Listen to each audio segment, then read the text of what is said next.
don't worry about what's in my refrigerator.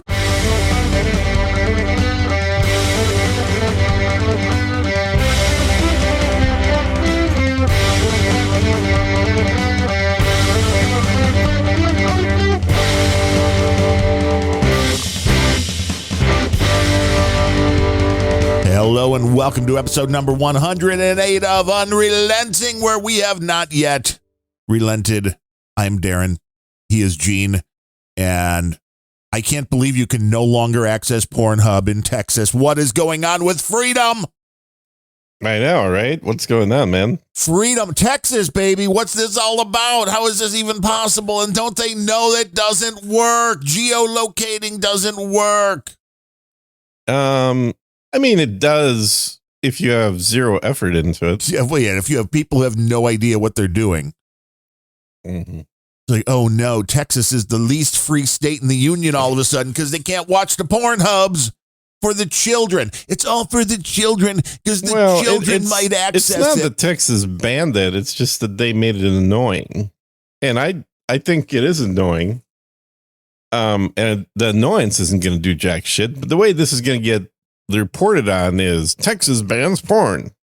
Well, Pornhub just said we're not doing what you want us to do, so fuck you. We will pretend we can't stream into your state. What Texas requires them to do is they require them to prove that anyone accessing porn is over 18 by collecting driver's license information. No freedom right there, baby. No freedom at all. Fuck Texas. Fuck Texas right now. Get out of Texas while you can. Mm-hmm. Well, I'm hoping that actually has that effect because, Texas is teetering on being purple. Right. You want to get all those California I'd like to get rid of the Californians out of here. And with no abortion and no porn, how will they ever live in Texas? What are the liberals going to? We're right, because they don't go out and get real women. They don't want women. Kids. No, they want to just sit at home and jack off all day long. And they're like, what do I do now? I don't get it. Mm-hmm. But this concept, Texas, come on. Yeah. Now, again, we understand people then that can, if you say you want to watch this, you're a consenting adult. Well, you're going to do this on your phone. Then all of a sudden your kid's going to take your phone and he's going to see it. And then what? Then who's responsible for it? I mean, keep your fucking kids off the internet. The concept. Dude, you got onto my first topic. Okay, good. Accidentally, which is the whole TikTok bullshit. Yeah. Well, keep your fucking kids off the internet. Yeah, keep your fucking kids off the internet is right, because what right now is happening and is being reported on with a straight face by the media as though it's a good thing is literally U.S. politicians yelling at China for not providing the censored Chinese version of TikTok to the U.S. for the children. It's like, well, no, in general. It's like, well, that's bullshit. Your TikTok doesn't have anything but cute, funny animal videos. And ours has a bunch of crazy teens doing crazy teen shit. Well, that's not fair. We want ours to look like yours, China. Oh, and by the way, your human rights you quit violating human rights by restricting free speech. It's like, what the fuck, man? You can't have it both ways. Well, they certainly try.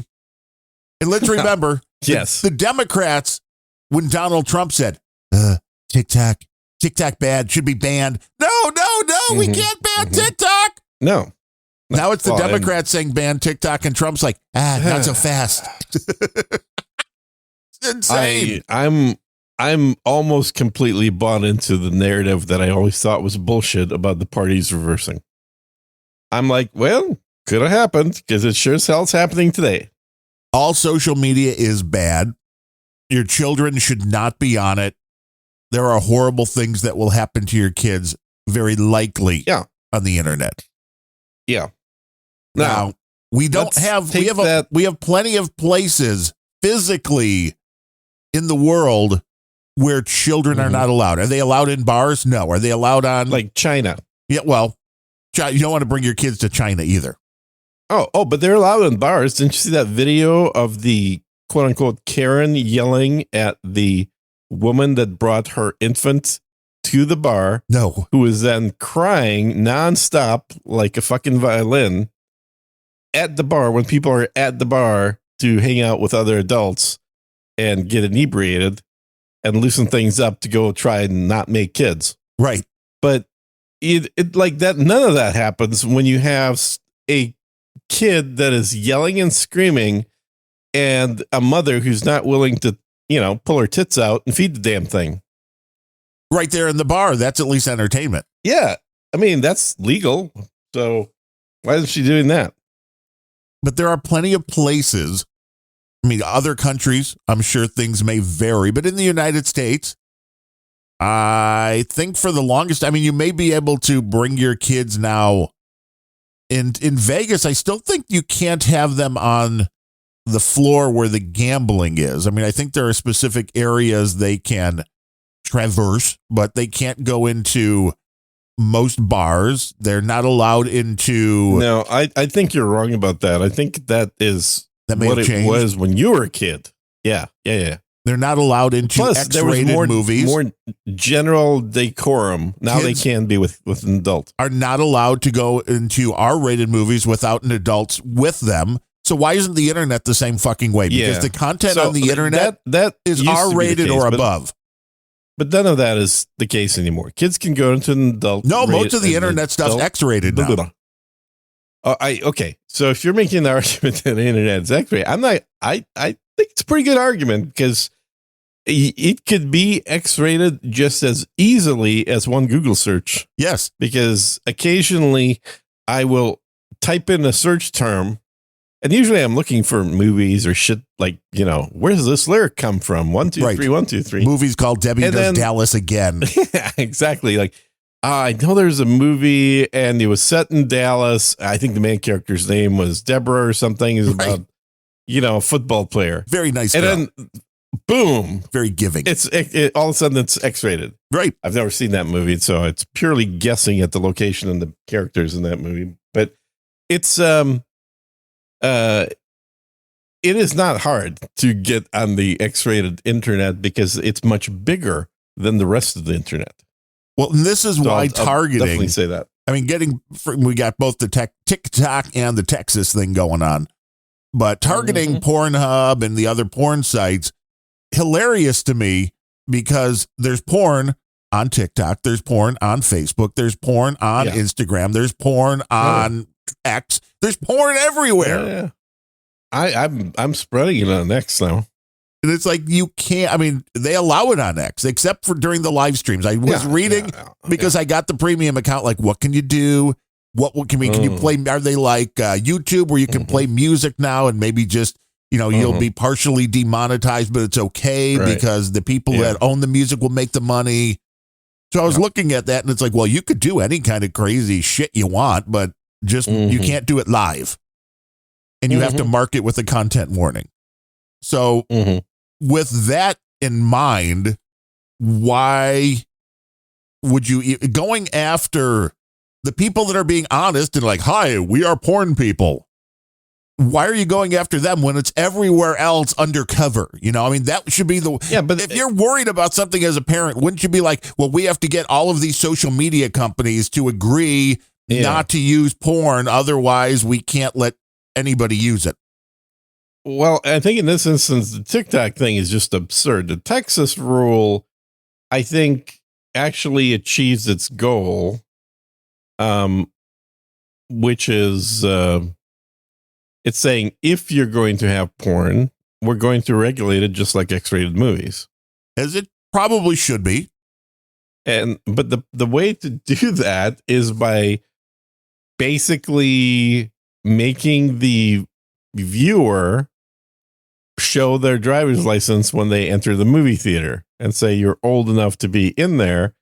And as a consumer of said movies, on a rare occasion, I will say that most consumers, myself included, are not willing to pull out their driver's license because their driver's license has all kinds of other information that they do not want to be providing Name, address, And- social security number on some of them. I mean, I don't know if that's still the case. There were some licenses that had that. I hope they don't do that. Illinois, back in the day, you could choose to put your your social on there. That's crazy. Uh-huh. Because that never changes. That's the problem. Is like your driver's license numbers can change if you have identity theft, they will change it. But good luck changing your social security. Yeah, not going to happen. But it's in a sense, it does kind of then make companies go, well, shit, if we can't, if our customers won't give us that info, that means no one's going to be watching the porn in Texas, or at least we know that 95% of the people are currently watching on our website won't provide their driver's license. Well, let's just stop providing it to the whole state then.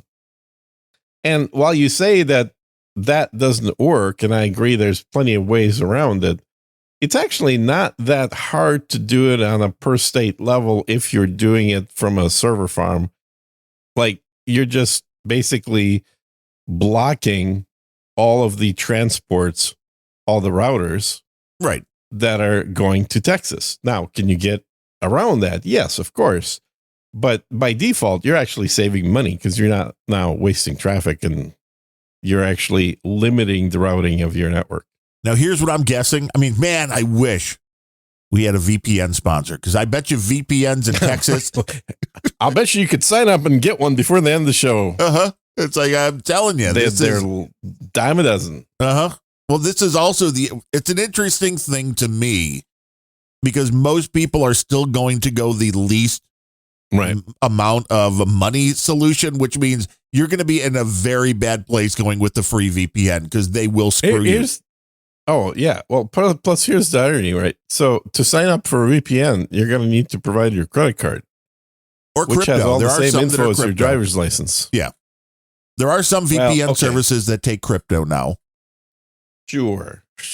Mulvad. Yeah. I mean, Mulvad, you could even send in cash. They also allow crypto. You can pay in Lightning. You can pay in Bitcoin. You can pay in Monero.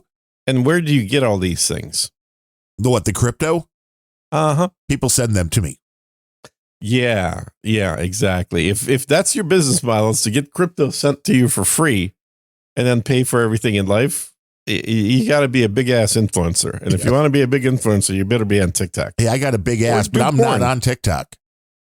Yeah, or on OnlyFans. Right. Got to go for that. So you can send me some crypto. Uh-huh. But this is the thing. It's like, it's not hard to get around those bans, and it just is going to drive traffic for the VPNs, which is you could just re-geolocate. So if you want to watch all the stuff on the BBC and you're sitting there in Austin, it's not hard to do. And the concept of what you're doing But what you're doing by paying for a VPN is effectively getting on the adult internet. It's an internet that requires payment for service versus being free. It's the adult internet. Well, the whole internet is technically the adult internet. Yes. But and this is different states can make laws to punch holes in that. But this is the insanity that parents and politicians at this point are remembering the pre-internet era, where if you wanted to buy, if you wanted to watch an X-rated movie, going into a theater, as you said, they would check your ID. If you went into a bookstore or a gas station, they were supposed to check your ID before you were going to buy that nudie mag. And there were things in place, and it was very easy to keep this stuff, well, a lot easier than it is now, out of the hands of kids. I remember buying my first, like, at a store Playboy after turning 18. Like, that was a thing. Yeah, I remember. Now I can buy a Playboy at a gas station legally. Yeah, I remember it too, but it was just 16 because nobody was going to card the 6'6" kid that, Oh, that's a good point. That's a good point. Yeah. It was like 16, boom. Is when I could drive, that was it. There was no rules that, exactly. As long as you got a license, you're buying shit at the gas station, you're probably old enough. Because now, they'll actually fine gas stations for not carding somebody who's under 40. Right. This is the new rules. They literally card I remember it was probably 20 years ago now, but I remember my dad getting carded in his 50s, and he was like, what kind of bullshit is this? I'm not coming back to this store. You shouldn't be carding me. Like, you might be a secret shopper waiting. Like, you're going to find our ass. Yeah, exactly. So anyway, that's kind of what's happening here is the state is threatening fines to any companies that don't verify age before they show porn. Now, the irony, of course, is that the really kinky porn sites that aren't in the US and aren't owned by Pornhub don't give a shit about rules like that. Right. And this is the whole story. Good luck pursuing somebody in the Netherlands for a Texas law. Well, this is when it came out, when the UK wanted to do this. And most of these big porn sites were out of the United States. They're like, what do we fucking care about the UK laws? Right. And this is what you get when you have a global internet. Yeah. Well, this is what Musk recently got into hot water for, because a bunch of accounts, mine included, ended up getting like search banned, and basically nobody was seeing anything I was posting except for people that already are followers. So they just never show your account to anyone who's not a follower, period. And that happened when I used the word tranny, talking about a transmission. Of course. And what else would you be talking about? I don't know. But apparently the word tranny as an abbreviation for transmission is a banned term on the new X, just like the old Twitter. And it's once you use this, now you're shadow banned forever. You can't get off that list. So I thought, well, that sucks. I can't believe I'm the only person that's done that.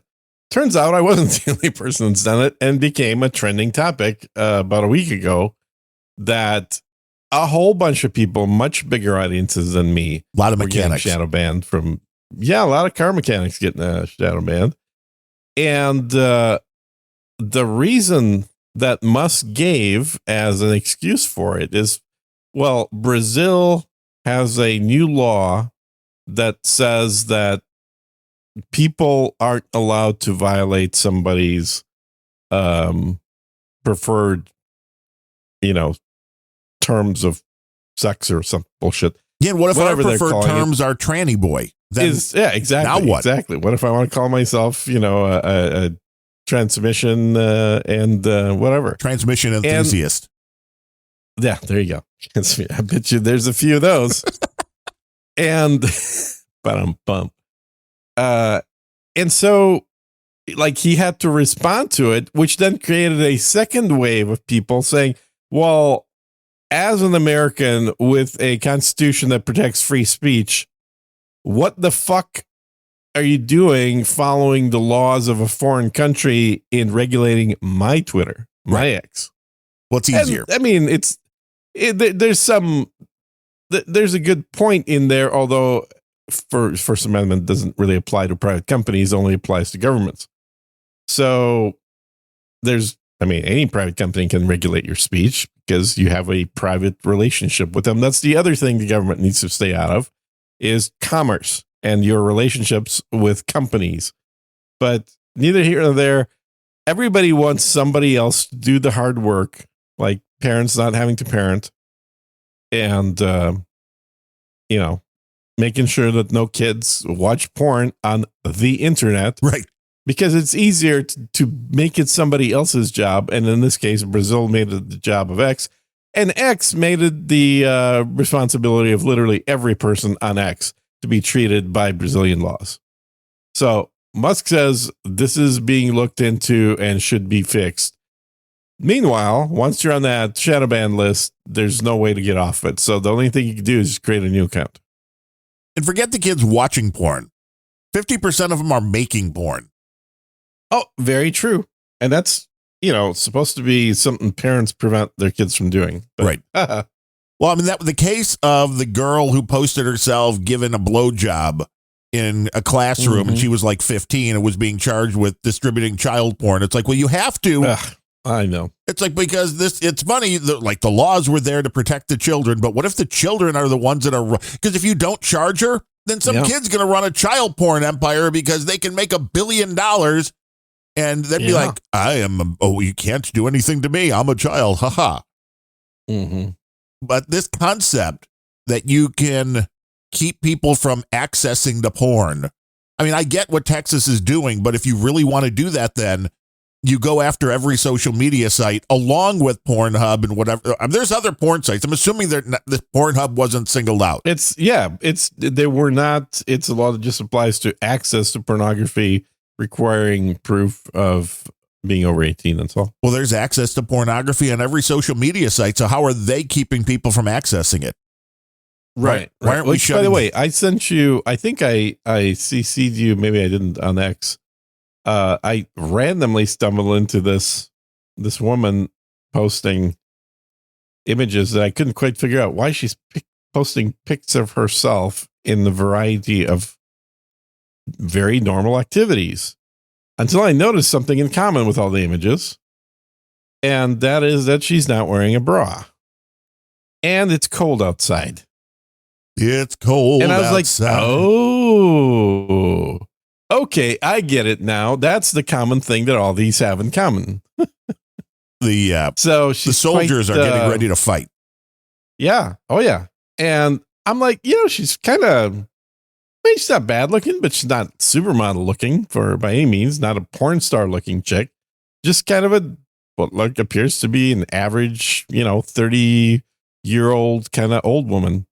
And with the headlights ablazing, her tranny probably is getting abused. I mean, I think things are happening there because I actually was curious enough that I went all the way back to the beginning of her profile where she was just posting like pictures of her dog and shit. And she's clearly stumbled onto something that's growing her account very fast. Right. This is something you look at your analytics, and that's not analytics for some of you. And you're like, wow. I mean, people have dirty minds. We're getting so many more interactions all of a sudden. Why?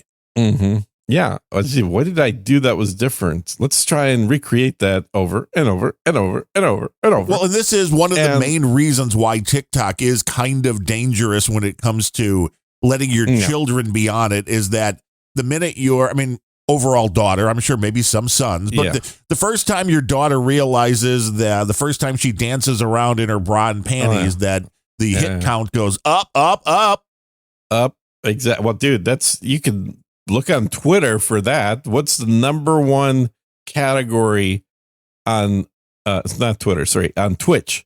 Number one category of live streaming videos on Twitch, which, really was about video game playing and stuff. Well, it's not video games. It's hot tubs. What? Hot tubs. So you go to Twitch and look for the category hot tubs.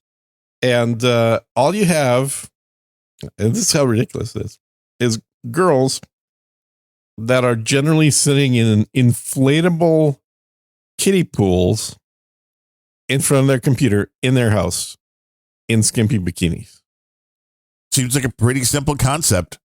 Very simple. The idea being that, I'm wearing appropriate clothes for the activity that I'm live streaming. So it has nothing to do with TNA. No, of course not. It's just I'm dressed for the activity and I'm live streaming my activity. My activity is 8 hours a day of sitting in a kiddie pool. Hot tub. I shower 8 hours a day. Yeah. Waterproof cameras, all the rage. That's what GoPros were invented for. Come on, let's get real. Yeah, they weren't meant to go skiing. What the hell? Skiing, yeah, whatever. Like anyone who's ever bought one of those goes skiing. Come on. Don't believe it. I own 5. How many times have you been down the slopes? Well, if we look at my entirety of my life, used to go every week. I'm sure every now and then, yeah. Before GoPros were invented, yeah. Well, a 55 I enjoyed skiing. I never got into snowboarding, but I was definitely a downhill skier. I was also doing cross country too. A 55 boost from CSB. Speaking of transmissions, I like trance music. Does that count?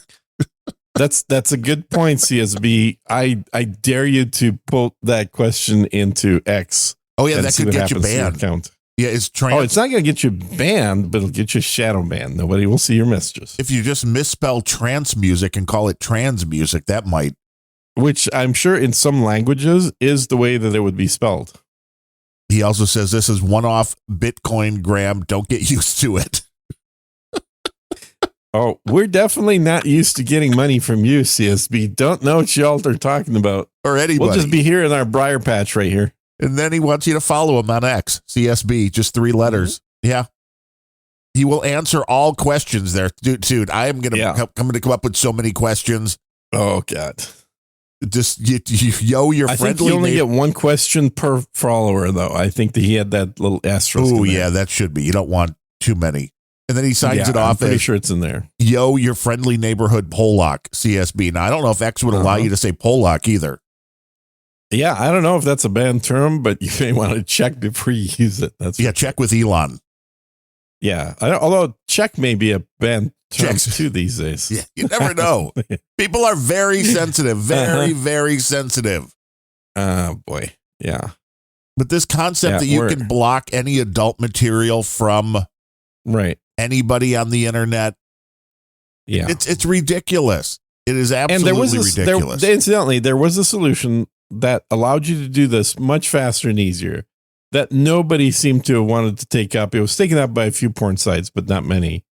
And it was a super simple solution that was very obvious. And I talked about it way back in the day. It's like 20 years ago, that when the XXX domain was created, I was saying this is a perfect opportunity to allow the simple domain to be a category domain, and that all porn would be allowed on the XXX domain with no blocking and no stupid, interference from the government. And then you can start cranking up laws about porn on other domains. So the reason for that is because it's super freaking simple to ship a router that has XXX as a domain blocked by default. Like, you can do a 1-button block of all porn if all porn came through that XXX. Right. With social media, though, that changed everything. Well, and that's the thing, is there was a big resistance to doing that, and I couldn't quite understand, because I was already an adult, and I was like, well, who cares? Let's just put all the porn under XXX. It'll be easier to manage for people that don't want to consume it. Yes, for the parents who don't want their kids. Clearly, there are people that want to have porn be consumed on their networks, just not called porn. Well, and that would be Facebook and Twitter and every other website that is a social media site to some extent. I mean, Instagram, it's all porn. Or it's pushing you towards other porn is what it is. Yeah, well, they're all kind of pushing you towards OnlyFans ultimately. Right. You want to see dirtier pictures, here's where you go. Yeah. Yeah. It's just a matter of time until there's a big problem with like half of OnlyFans being made up of under 18-year-olds. Which it probably already is, or it's going to be made up of people that aren't real and they're just AIs that have been created. Well, I don't care about that. That's fine. Because I still consume it. It's fine. Nobody gets hurt this way. I mean, honestly, does it make a difference whether something is AI generated porn or real porn? No. Yeah, the AI stuff looks better. Yeah. Well, this is it. The less participants blemishes of the skin. Well, and let's just say the participants also more attractive. Mm-hmm. This is where I think AI is really going to totally screw with humanity. Yeah. Is just playing all porn with is going to be AI. Forget porn. All these we're going to have an AI girlfriend, and some of these businesses are doing quite well. Oh, they're way better, man. Have you seen the videos on the AI girlfriend thing? No, I mean I've read a couple of articles. They exist. The people, and mostly male people, develop extremely strong attachments to women that act nice to them because it's so rare. Yeah, it doesn't happen in real life. It's a fantasy. So you're creating a fantasy scenario where you have a woman that actually cares about the man, and and then they change their terms of service to disallow adult conversation. And it got everybody pissed off because now all of a sudden they were basically paying a monthly fee to have, instead of a girlfriend that gets them, a wife that didn't want to have sex. And it was like, oh, this is such bullshit. I can't believe this. I'm like, God, they're just doing such a good job simulating reality.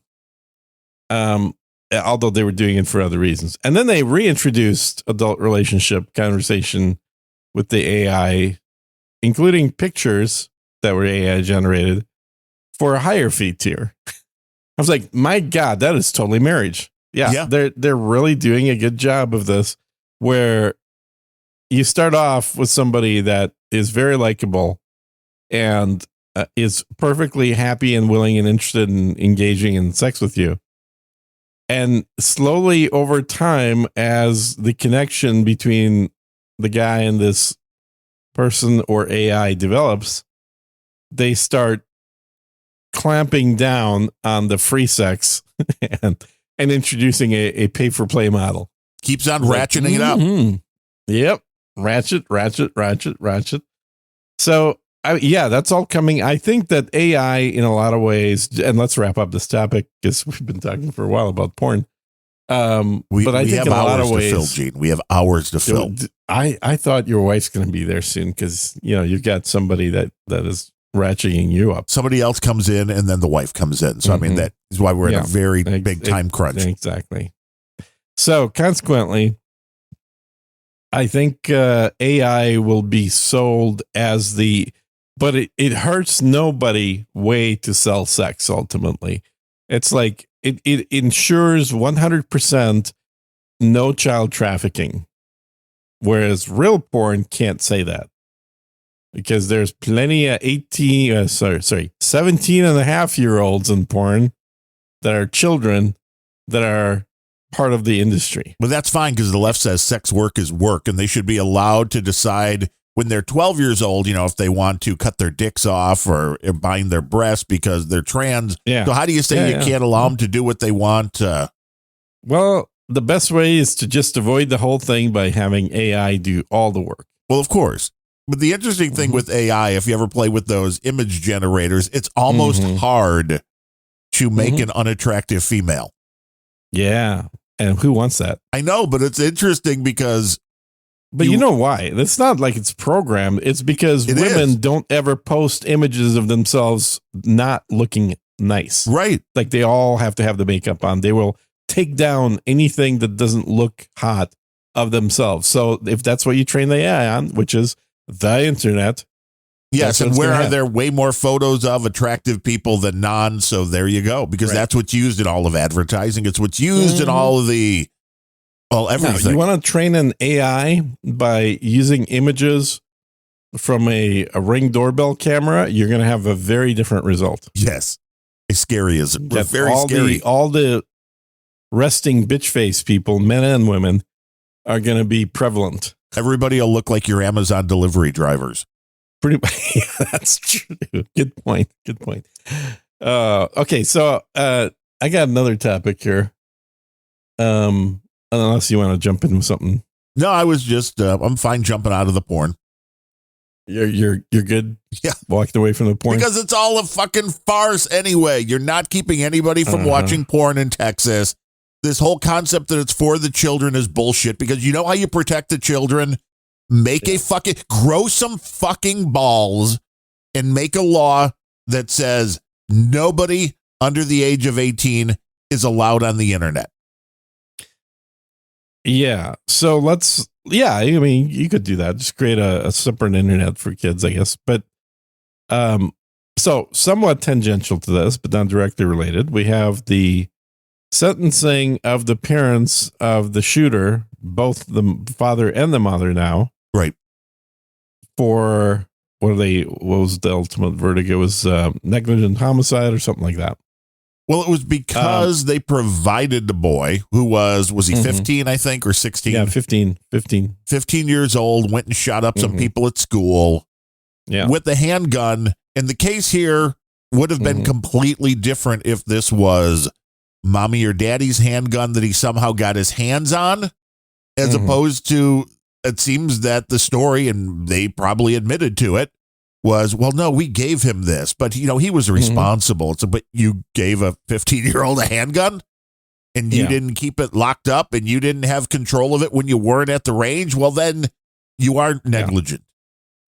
Well, it's an interesting case because I can certainly make arguments for both sides of this, because my default stance on every shooting type event, anything that's like violence in school, my instant response, well, I'm going to blame the parents, because that is bad upbringing.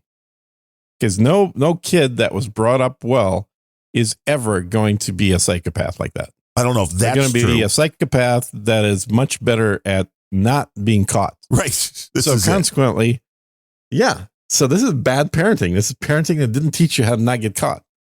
So I generally default to that position. Now we have courts that agree with that position, or at least the jurors agreed with that position, that, let's blame the parents for this. But it does kind of make a lot of people scared to be actually held responsible for the actions of their children, because liberals don't really want that for obvious reasons. Well, they don't want people to be responsible for themselves. Yeah, exactly. It's like, I'm not going to be responsible for my child. My child is fully sentient and capable of making their own adult decisions when they're a 6-year-old. Right. Because now they've decided that they're no longer boys, they're girls. So liberals don't want this. Conservatives don't want this for the gun issue, because they're like, hey, it's the right of every American to own the firearm. So as long as I provide gun safety training to my kid, that's where my responsibility stops. There's no way I ought to be held liable for them, the kid, having good gun control in the execution of a bunch of murders. So the jury found both parents independently guilty, but Americans on both sides of this, at least the ones that I'm reading on X, the vocal side of the American population, the ones that actually bother posting their opinions on X, both liberal and conservative don't want this. So it's an interesting issue for me, because I do tend to think that if we go down this path of what happened with this case, where the prosecution successfully argued that the parents are responsible for the actions of their children, what happens to all the single black mothers of juvenile black boys in prison today? Well, they all go to prison as well? Well, there have been politicians in the Chicago area who have suggested this. Now, the line here that we have to look at, I believe, is when somebody is considered able to be tried as an adult. And there's plenty of heinous crimes, even when committed by a 14 or 15-year-old, that it's pushed that they are tried as an adult. I say, if they are unable to be tried as an adult, then the parents have to have some responsibility. They have to have some skin in the game. And okay, so I don't disagree with that in principle, but I think that can't work in practice, because there is no such line that exists. It's a moving target in every court case. The trial as an adult is predominantly dependent on the virility of the prosecutor. Like, how badly do they want to collect a scalp? Because most prosecutors only go into the tried as an adult, and they can do it on fairly minor crimes and still try them as adults for kids, because they want to use this case to basically show, hey, we're tough on crime, reelect me. They don't do it because there's some standard and guideline that says, if a minor commits such and such a crime, they have to be tried as an adult. Like, that doesn't exist. No, but maybe what we should tie it to, in every jurisdiction. Right. What we should tie it to is, if the jurisdiction says a 9-year-old can decide to cut off their dick and be a trans, then that means a 9-year-old that shoots somebody is old enough to make lifelong altering decisions, so they're tried as an adult. Any jurisdiction that will allow for children to decide that they can cut off their private parts, then they should also, anybody in that age range also so is now basically letting all the liberals off the hook. No, because they won't do it. They would back down in a minute if they thought that this would happen. No, I think they would. I don't think they would. Because their kids all of a sudden are going to jail for things that they wouldn't have otherwise. Well, yes, but and then maybe those kids actually get taught they're not going to do bad things, you go to jail. First of all, they're not going to jail because we know, at least in California, then I think a lot of other liberal places, they don't arrest you for anything now short of attempted homicide. Well, now you don't even get arrested for homicide. They're like, oh, okay, just go we'll take your fingerprints and then you just go back to your life. That's fine. There was a story that popped up yesterday. I saw in Colorado, two things. One is Colorado is now imposing stay-at-home order where they're ordering adults across the like not just government employees, but all adults of Colorado due to COVID, which apparently is still a thing in Colorado, just not anywhere else, to stay at home, not go to work. And they're effectively have shut down all businesses in Colorado again. And even the weed farms. Come on, man, we got to sell our weed. Yeah, the Integrity Farms, Colorado. Come on, man, we need integrity. They might be on the list of what are they called? Allowed businesses. They're like emergency businesses or whatever. Essential. Important businesses. Essential. Yes. Yeah. Essential business workers have to report in, but they have to triple mask. So, it's a thing. Ned says he lives 20 minutes away from that school, and the kid was carrying a dead bird head in a jar around the school. Was drawing pictures of him shooting up his classmates, and what the courts are totally ignoring is that everybody at the school who knew this just totally ignored it. Well, because, you can't. He's a male. Right. And males do stupid shit like that and have forever. Yeah. Now, usually instead of the dead bird head is a little further than, the pictures and shit like that. No, I knew kids like that. I never knew anybody that carried a dead bird head around. You never really. I've certainly known plenty. You grew up in a weird place, man. I grew up in the suburbs, dude. I grew up in a very normal, suburbanite Midwestern community. A lot of kids got their slingshots out. They tick the bird down. They're like, let's just cut off his head and put it in a jar. I mean, first of all, you have shit like that in a junior high school, not even a high school, for a biology class, which maybe they don't do anymore, where you got rats and frogs and birds and things. And not only do you have them in the jar to look at, you have to take them out of the jar, and they smell horrible, and then cut them apart. Yeah, I was not a fan of dissecting the frogs. Yeah, I got out of that. Religious reasons. I just didn't show up to class. That's one way to do it. Yeah, I'm not a fan of the smell. The formaldehyde smell. The formaldehyde does not do it for me. No. Mm-mm. Yeah, I only had to do the frogs, though. The wife, I think, was in a more advanced class, and they did the cat, which it's like... Oh, yeah. There you go. So... It's a little bizarre. I don't think it's that unusual for somebody to have dead critters. Now, these are generally people that when I was in high school or junior high or whatever, 15 years old is, I just kind of assumed that they were probably going to grow up to be morticians, because who the fuck else wants to deal with dead shit? Mass murderers? Like probably the same. Well, serial killers? Yeah. I mean, not really. Most serial killers are not actually fans of people after they're dead. It's the act itself, not the postpartum of the act that appeals to them. You're like, that Jeffrey Dahmer kid seemed really normal to me. Well, Dahmer, if you look at the transcripts of the court case, was generally called a quiet, well-behaved boy. He was not cutting up, walking around with dead animals in a jar at school. Well, no, because his parents at least taught him to hide it. Mm-hmm, exactly. So that's a better parental model. Exactly. So I don't know. It's hard to say. Because I really, like I said, my default position is always blame the parents on this shit, because how could you not? Right. Honestly. Well, it seems like a child that turned out well, the parents did something right, and the child that turned out poorly, they didn't do something right. And because you should see the warning signs, you should be able to act upon them early enough if there is an issue. Exactly. But allowing somebody of that age, and I'm assuming this was the reason why on all the other cases where the parents have never been convicted, I'm assuming the difference in this case was that they gave him the gun and knew he had the gun.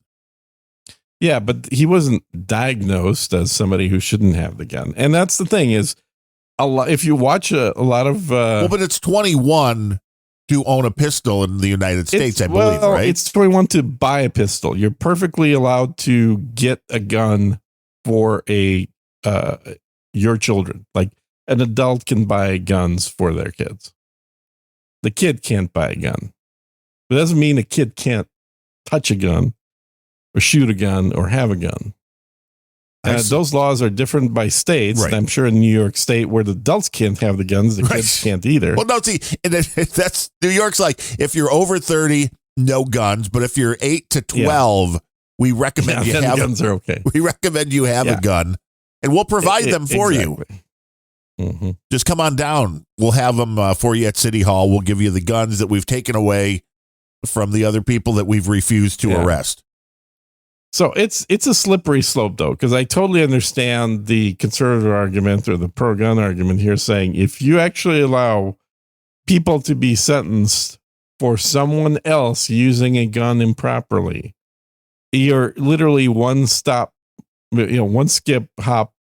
away from having that abused, right? And essentially having, well, if you can sentence the parents of a 15-year-old, why can't you sentence the parents of an 18 or 19 or 20-year-old? Well, again, that line of once they become an adult is what you're trying to get around. I've told the story before about how Chicago had the great spike in carjackings. And even though the one idiot alderman was like, oh, it's because of video games. It's like, no, it wasn't because of video games. It was because the people in charge of Chicago came out and very specifically made the point, which is just idiotic. Even if you're going to do some of these things, the minute you come out publicly and say, if you're under the age of 18, we are never going to charge you as an adult for carjacking, which is what they did. And then you know who start carjacking a lot of people? The 14 to 16-year-olds. Yeah, or 17-year-olds. Yeah. Now, in this case, if their parents were going to be responsible for the crimes they committed at that age, a lot of parents would be a lot more engaged, and I think there would have been a lot less carjackings because the parents just whooped their ass. I mean, the parents might wind up killing the kids, but at least that way you don't have the criminals anymore. Yeah, and that's what would have happened in the past. Is there was a lot more of a threat of parents being the ones to impose a much harsher sentence on a kid than what the law ever could. Right. So there was no point in putting a kid in jail because you knew they were going to get the shit beat out of them by the parents. Right. Yeah. Young Gene, if you have a very harsh father, you're like, no, just take me to jail. Yeah. Just take me to jail. Yeah, Don't take me home. Just take me to jail. Exactly. So it is a tough one. I kind of feel like the government should, we need to close down the Department of Education. I'm with Vivek on that one. Yeah, and Trump. The government should have nothing to do with rearing children. It doesn't take a village. To federalize that. It takes a parent. Yes, and it can be done on a neighborhood by neighborhood basis rather than the federal government coming in. It's a slippery slope, dude. Anything the states can do, the federal government. Oh, of course they could, but at least this gives you greater chance to have a choice.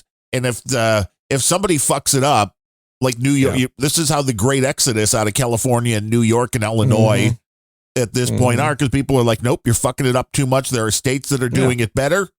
Exactly. Education should be the same way, rather than you people out in the middle of Indiana, your kids are way too smart and well adjusted. We got to fuck you up by putting these things in and lowering the bar because you're making the kids in New York look bad. Yeah.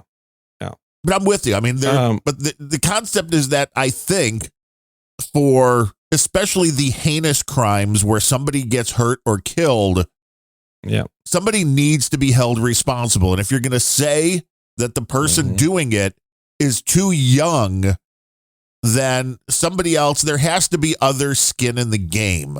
Because when the disconnect, I think, is that the kids know, and they're old enough, again, because they could decide to cut their dicks off at 12. So these gangbangers and people in that age range from 13 to 15, 16 that are going out and robbing people, raping people, killing people, when they know that their age is kind of a get out of jail free card, that then emboldens them to do more. Well, why don't we just have the same sentencing for kids as we have for adults and not worry about it? I think they should. Yeah. I think we're at that point. Yeah. As two middle-aged men with no children, we are experts in this topic. And we say parents are bad and kids are worse. But I think parents would rather have their kids go to jail than them, which is kind of sad. Yeah. Certainly they don't want to be going to jail as well as their kids. Well, right, because if you know, dad and mom go to jail and the kid doesn't, well, the kid's still going to go kill more people because the kid's not learned anything. Well, the kid's going to be in a foster home at that point. But then the foster parents go to jail. I mean, nobody's going to want to touch it. Nobody's going to want to touch that kid. Hey, I didn't even think of that, but you're absolutely right. Who wants to be a foster parent to a troubled teenager? Nope. Send those kids to you're China, gonna end up in jail because of shit the kid does. Fuck that shit. I'm fucking taking these kids, I'm putting them in a cargo plane, and I'm pushing them out over China. Indemnified for that shit, man. Not my fault. Kids fucked up before I got them. Fake adoption. Fake adoption, exactly. It's like, and we're going to do a test drive for about 18 years first, and then we'll let you know. I'd like it to adopt a 25-year-old Ukrainian girl, please. Oh, man, don't go into pedo territory. 25. Well, see, this is it. A lot of people today think that's pedo because it's like, you're a 53-year-old man talking about a 25-year-old woman. That's pedo. I hear that a lot. Yeah. And it's weird. I bet you do.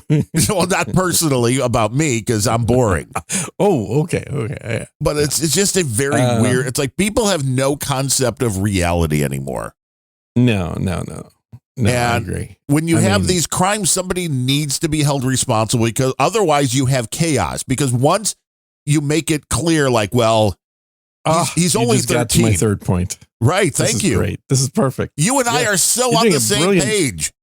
You're doing a brilliant job of moving topic to topic without any prompting from me. This is the beauty of it. We are such on the same page.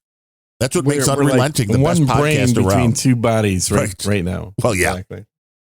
We can't afford actually two. Yeah, some people would probably say, yeah, hell yeah. Yeah, these guys are both dealing with half a deck. Exactly. But together we're a full deck. Who else would be recording a podcast in the middle of the day on a Friday? Weekday? Yeah, unemployed bums. Pretty much. So, although I'm totally employed, I'm just not working right now. But but then just think about all the people listening. Make sure I bring up. Yes. Yeah, I know, right? Live. Yeah. Well, that's why I have to ask. I want before you listen live, I need to know what you do for a living, because there are people that seem to be on all the time and like reading my exes all the time. Well, yeah, because you were banned from the Fetty. Man, who are these people? Yeah, I was banned from the Fetty. Exactly right. So anyway, the third topic being, I watched a TV series that is both disturbing and absolutely brilliant at the same time.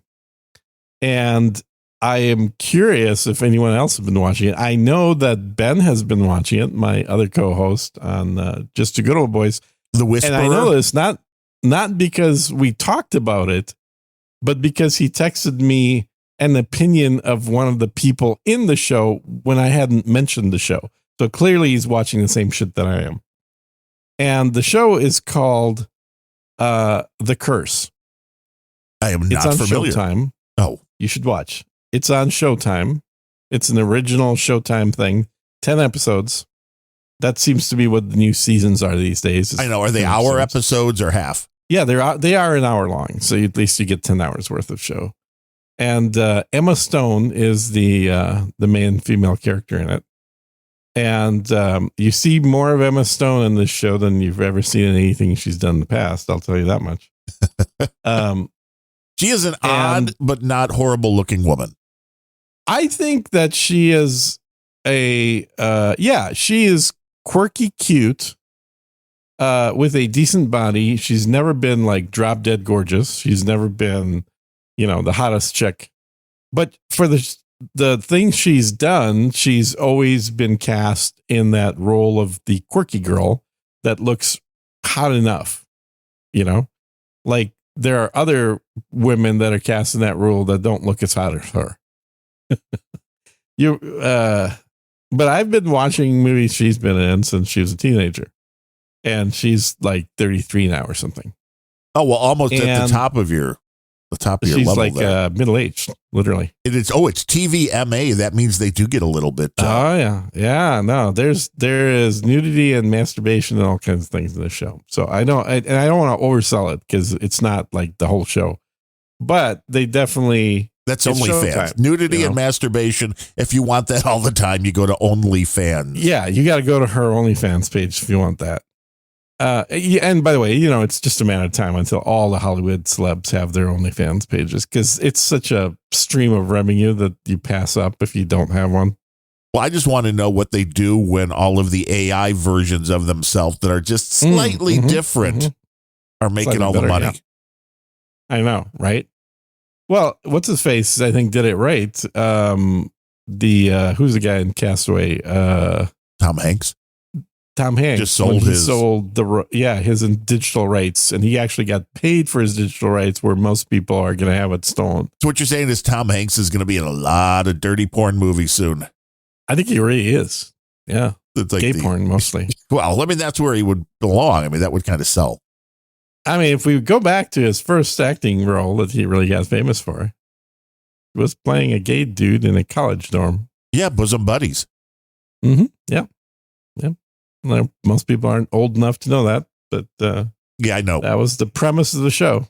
We had a lot of shows like that. Three's Company, Bosom Buddies. It's all about gay men pretending to be women. Transvestites, though, different than transsexual. Yeah. Like trans meant a different thing back then. It meant you wanted to dress up in pretty pumps.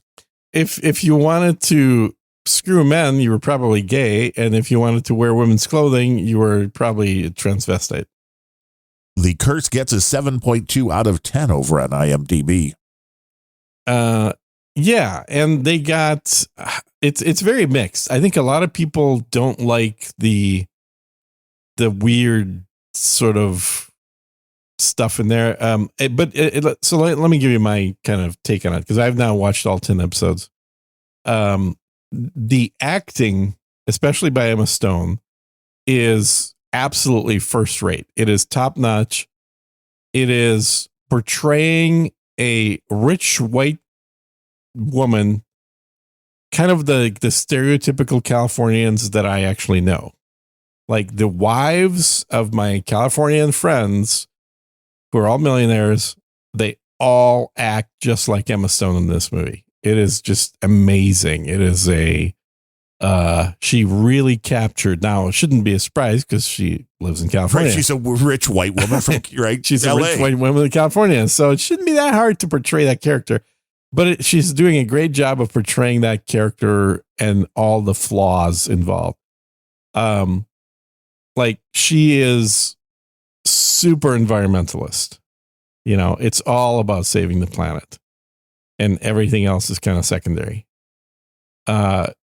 She is all about the minorities and making sure that, they understand that the white people stole their land and that, this is something that is going to be a blood stain on the history of white men forever.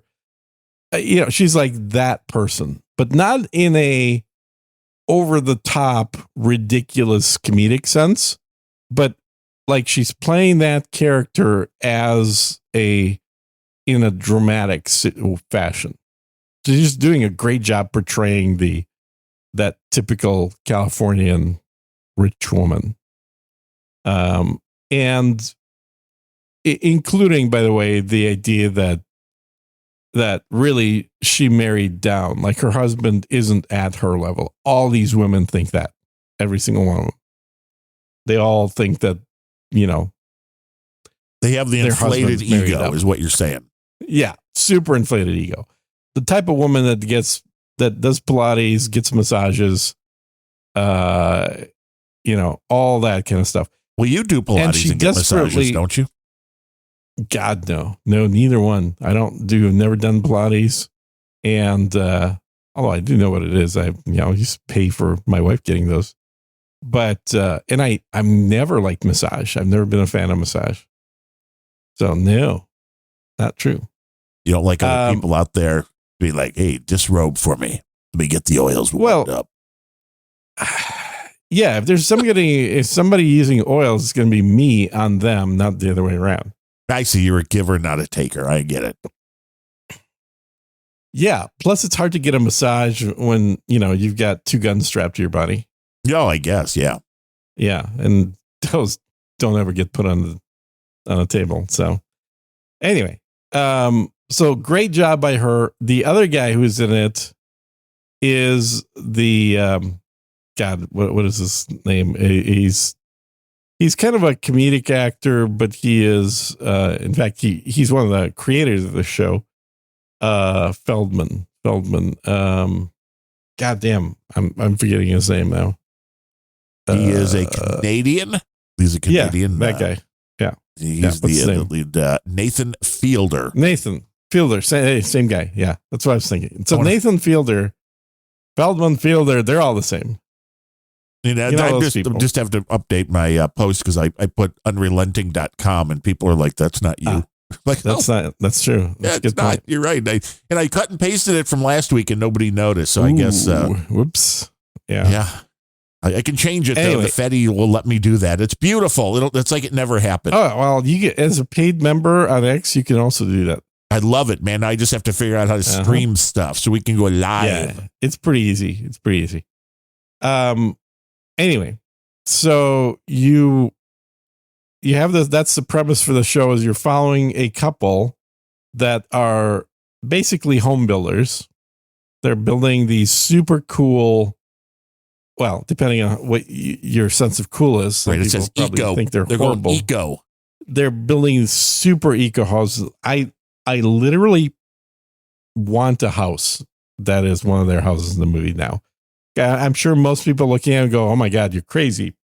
But seeing these houses, I'm like, "Oh my God, this is exactly what I want." So it's pretty cool. It's a house that doesn't require air conditioning, uses no energy and no water. And, how does the air work? Is this like the Arab world thing where they have the air going through? The air is rejuvenated. And so you don't have to use external air. Their house is basically hermetically sealed. And it's the coolest fucking idea. I love it. I may one day end up living in one of these. But obviously, as any couple, they have their problems. And they're, aside from doing this job, they are in the process, and this is how we're introduced to them, of creating a reality TV show. Because that's always good for marriage. Right. Oh, yeah. About them and this idea of building these super eco-friendly houses. And it goes well beyond the eco-friendly house. It goes into the community sustainability aspects.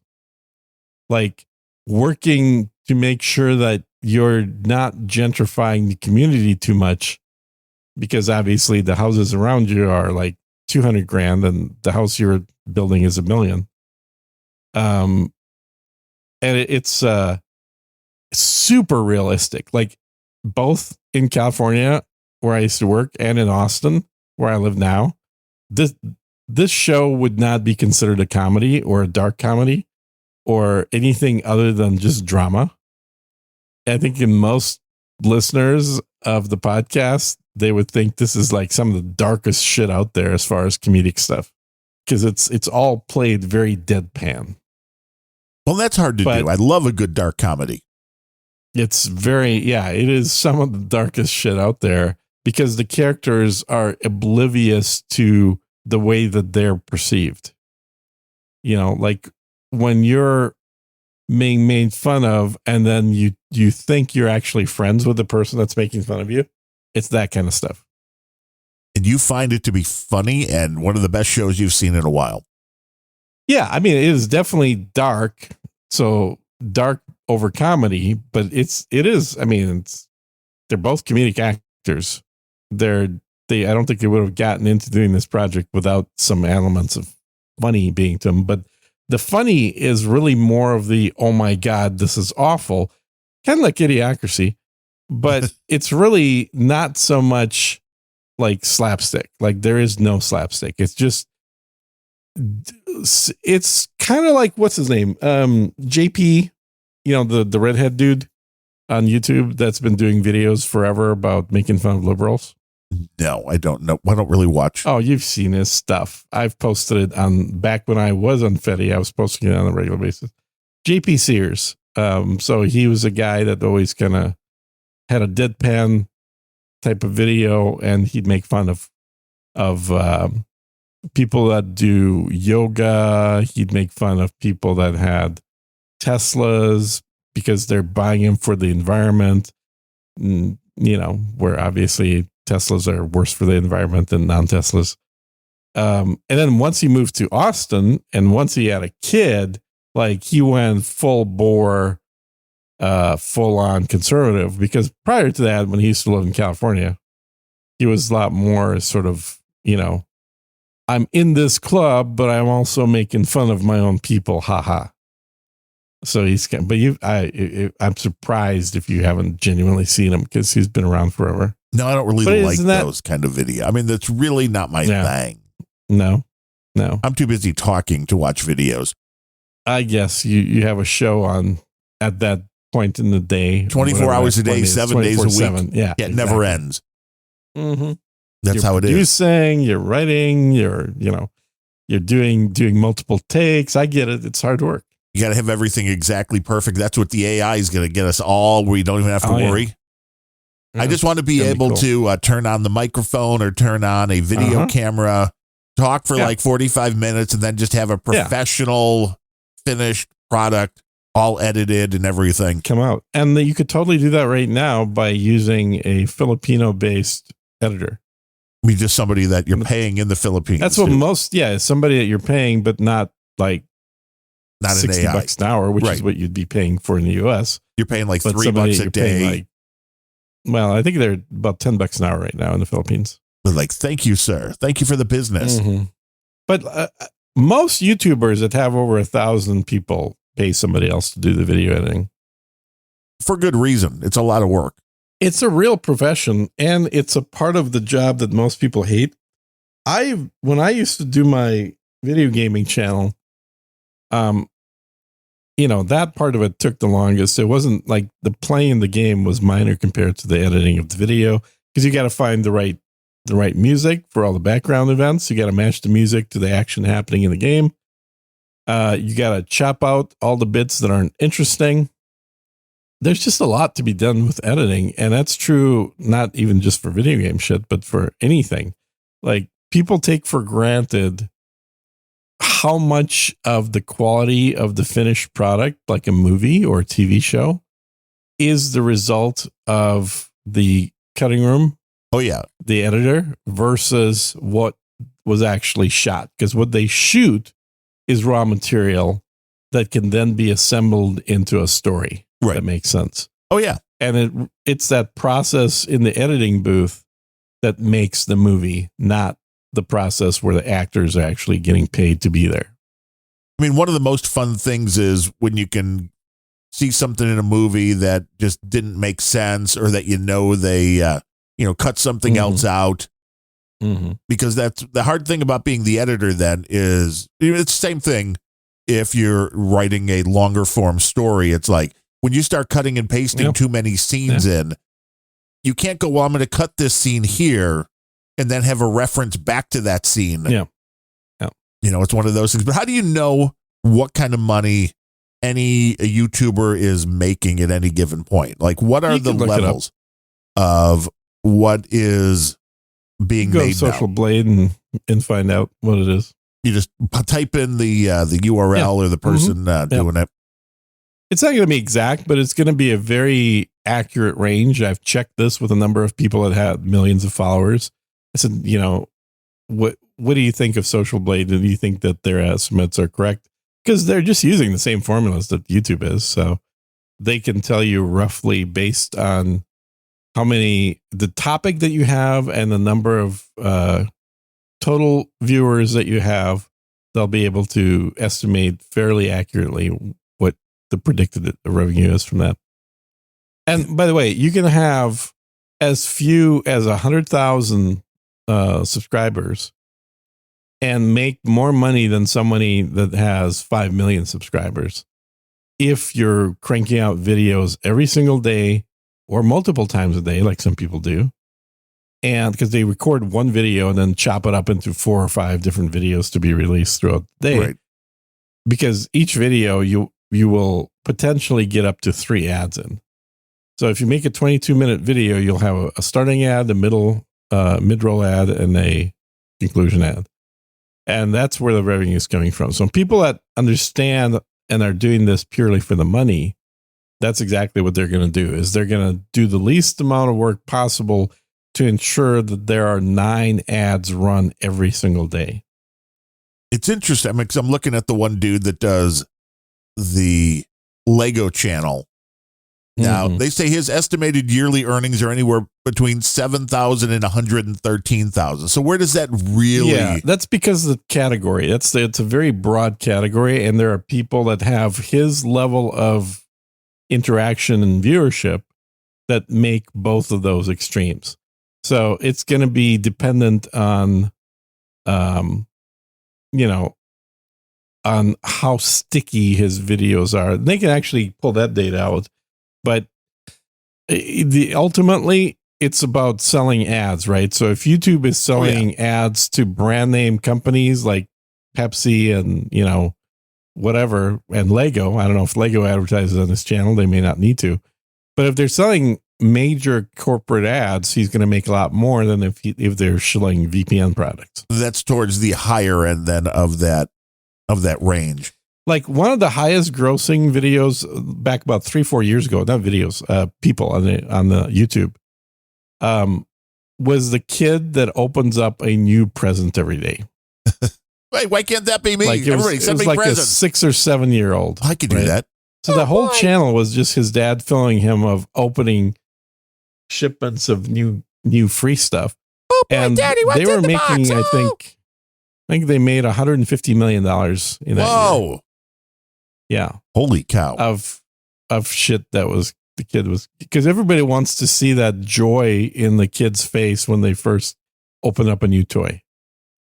So it's child abuse, in my opinion. Well, but this is and again, exploitation at the very least. Yes, who's making these decisions? When does the kid become the adult? When can he take the money that they've, or when can he sue mom and dad for the money that they made off of him? Are you kidding? But I mean, according to this, again, the high end 113,000. This dude, because he had twins and he had this whole thing that he was doing it out of his basement. He just bought a warehouse to build as his studio, and I'm just like, and he's like, beyond buying the warehouse, over 50 grand in rent. How long has he had the channel? Since 2015. Yes, 2015. So probably first 5 years were no money coming in, very little. That would make sense. And probably because that's what I heard over and over. Because remember, I used to have a podcast called New Media Interviews where I interviewed people like that. And all of them talk about how in the first 3 years minimum, but usually 5 years, you're basically just doing this for fun, just for your friends. You're not really, you might get $200, $500 coming in a month if you're lucky, but you also might have a month where you get like $50. But once something happens where YouTube promotes you, like you've hit just the right video with your algorithm. You basically double your subscribership overnight. And that starts a chain of events that greatly increases your revenue potential. And one of the guys I interviewed, he was his work. I think he was in the accounting department at like Staples or something for his day job, and he was making video gaming videos in the evenings. And he said that he didn't quit his day job because he was afraid that the YouTube thing would just crash and burn. But you could at any time. Absolutely. Until the YouTube thing was bringing in literally double his salary. So he kept his job all the way through that. He didn't do it as an immediate replacement. That's usually when most people quit their day job, is actually when they know that their day job salary is fully replaced by YouTube revenues. I mean, the scary thing is, though, in the cancel culture world, yeah, all you got to do is have one little slip up, or somebody posts a fake video, looks like you're saying something racist. Yep. And then, as you said, once you're shadow banned, it's like you think YouTube's gonna be like, "Oh, let's investigate." Be like, "Nope, gotta go." Or the advertising world can drop out in an instant. Yeah. And that is true, but the bigger you are, the more lenient YouTube is. Because you're bringing money in for them. Yeah, because it's all about money. So you have people that are actually assigned as your YouTube rep once you get to big enough. And I don't know what that number currently is. I think it's a moving target. It used to be when you crossed 1 million subscribers, you would have a dedicated YouTube rep.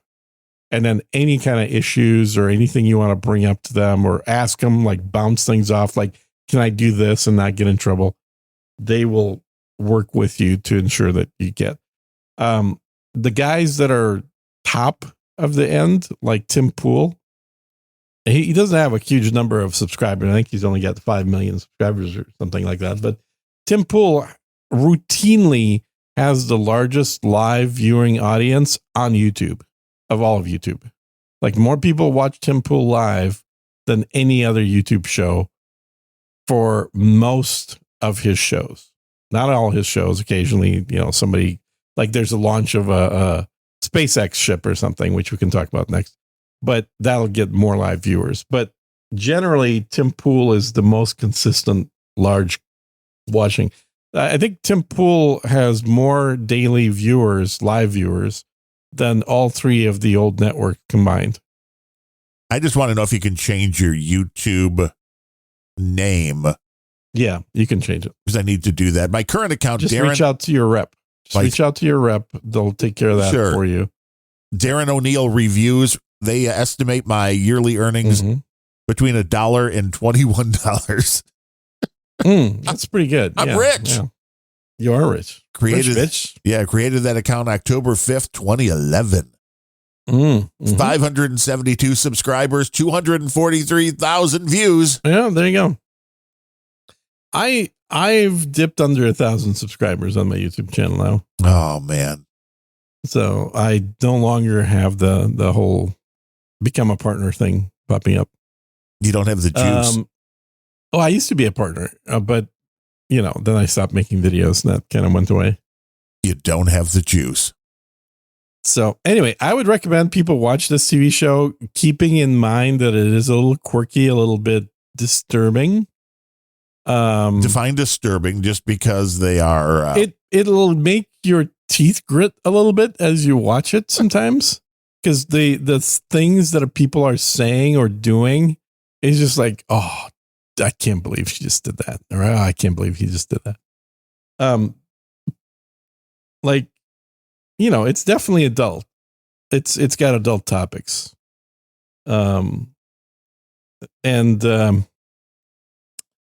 But I enjoy shows like that. Like another show that I would say is in a similar category, although completely different topic of the show for me, is Legion. If you've seen Legion and you liked it, then you understand what my sense of like interesting show is things that I like, which are a little bit weird, a little disturbing, then you're going to see that this show, while it's not sci-fi at all, like Legion was dealing more with science fiction-y kind of stuff, or fantasy even kind of stuff. This is less fantasy, but you'll see a similarity in terms of just like edgy content. Do you ever watch Legion? Is this another show you have to watch? Yeah, and one I've never seen. Aubrey Plaza, I see, is in it. Yeah, but I have never. She's quite good in it. Never watched. It was on FX. I think there were 6 of us that watched it. Wow, that many? Yeah. So because I'm pretty sure I talked to the other 5 guys online, and we were literally the only ones watching it. You have a group. It's rated an 8.2 though, so I mean that's pretty good. It is. It's a psychological sort of superhero kind of edgy drama thing. Did you ever watch One Flew Over the Cuckoo's Nest? Was there a series, or you just mean the movie? No, the movie. Yes. Okay. What'd you think of that? Thought it was okay. I mean, it was a while ago since I saw it. I mean, it's a really classic. Enjoyed it, then you would have a better understanding of what kind of stuff I like. I mean, Jack Nicholson is always good. Yeah, he's a good actor. Yeah. Did you ever watch Girl Interrupted? No. Oh, okay. All right. So that was not quite as good, I think, but also pretty good. Never have been a big fan of either Angelina Jolie or Winona Ryder. No. So, well, you're nuts, man. Winona Ryder is fucking. Ugh. And I may have seen this. So amazing. The wife maybe wanted to watch it. I may have. Yeah, this looks. Yeah. But yeah, I probably tried to block it out.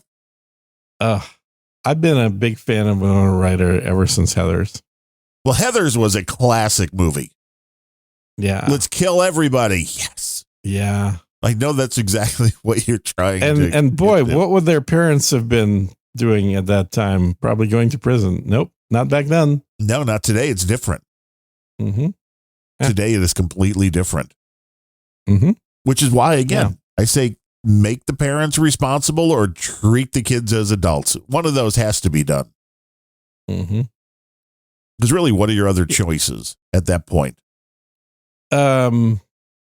Yeah, I mean, I think the kid is basically treated as an adult. He's in sentence for life. That's pretty much treated as an adult. Oh, yeah. Well, in this case. If he's sentenced to life and his parents are sentenced to 15 years in prison, does that make sense? Because they are being hit with being an accessory to this. Yeah, I think it should be a higher bar. I think you have to be a co-conspirator to share in the guilt here. I think that simply providing a firearm to their kid is not sufficient to do 15 years in prison. If they were telling the kid, now use this to go out and shoot kids, okay, you got me. Then the parents are guilty. Right. If they're encouraging it or like, well, you go kill this person, because there have been stories like that out of Chicago. Right. I'm sure. You go kill this guy because you're a kid. Right. If they're abusive to the kid to the point where he is lashing out against them by targeting somebody else, I could also see that. But it appears in this case, it was neither situation. It was mostly the gun lobby, or the anti-gun lobby, I should say, trying to say, hey, it's the parents' fault for buying a gun because nobody should have guns. I think there's kind of a mixture in there. I mean, a responsible parent. I mean, again, I think you and I probably. A responsible parent wouldn't have a disturbed child like that. Well, even if they did, they would know that. Yeah. And you certainly at that point, even if you're shooting with something you did as a family, you would not leave that firearm available for the kid to use anytime he wants, and to leave the house with it without you knowing. See, I disagree with you that, because at least here in Texas, I don't know, maybe not in your neck of the woods, a lot of kids learn to shoot at 10, 11, 12 years old. And they have their own firearms by the time they're 15. Well, usually rifles, right? Not not long guns. Yeah, I mean, rifles certainly are what everybody usually starts with. But I don't know, man. I mean, I guess if they were breaking some law in their state, it's because it's Michigan, right? I believe so. Yeah, some law like by NetNet that says that in Michigan, no one under 18 is allowed to possess a firearm or something like that. Then or to possess a pistol or whatever. Yeah, but I mean, in a lot of states, the restriction is on the purchase thereof, not on the possession thereof. So you can't buy it, but if your parents buy one legally, they can give it to you. Well, but you can't carry it state legally. Dependent. You can't carry a gun legally in most states. Well, I shouldn't say that. Actually, that's not true anymore because we are now over 50% constitutional carry, which means you can carry the gun anywhere you want in over half the states now. But the way that it is in the rest of the states and the way it used to be in most states is you can only transport the gun to an activity that you're going to do with the gun. You can't just walk around with a gun all the time. So if you're driving to the range and you have a gun with you, that's an activity that you'd be fine in doing. So you're always driving to the range if you ever get... Right, exactly. Or alternatively, if you own your own company, because there's always the rich person exclusion. Oh, of course. If you own your own company, you're then allowed to have a gun with you anytime you're going to or from your company location. To protect yourself very much. Yeah, because you're the owner.